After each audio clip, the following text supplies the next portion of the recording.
Welcome back. In this week's tech support, we are addressing the fact that more and more Americans are installing smart devices in their homes, which raises the specter of perhaps being watched in your homes. And here with us is Yahoo Finance's Dan Howley to break down to ensure the case is not true. Dan, how can people actually make sure that it's not going to be the fact that they're getting watched all the time?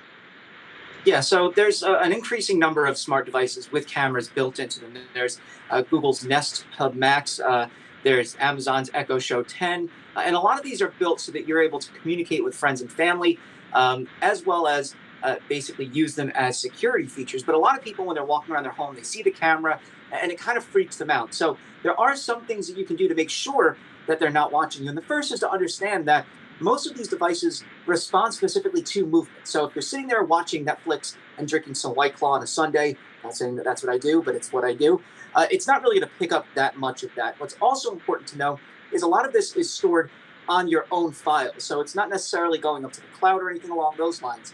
One of the other things to note, especially for Amazon's Echo Show 10, is that it doesn't record security features at all.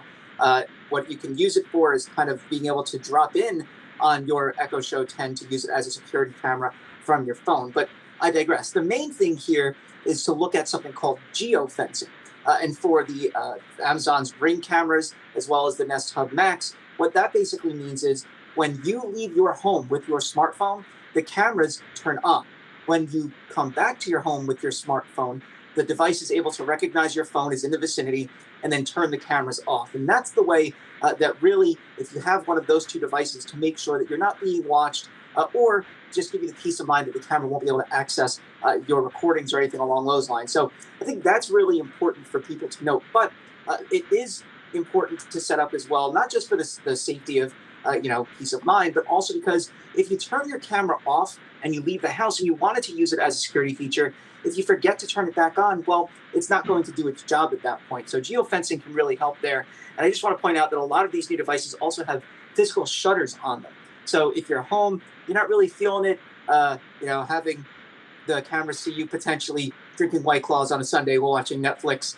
Again, not saying I do that, but I do. You can just switch the little shutter on and make sure that the video is completely cut off. Yeah, increasingly important depending on what you are doing around the house. But Dan Howley, appreciate you joining us with with this week's tech support. Thanks again.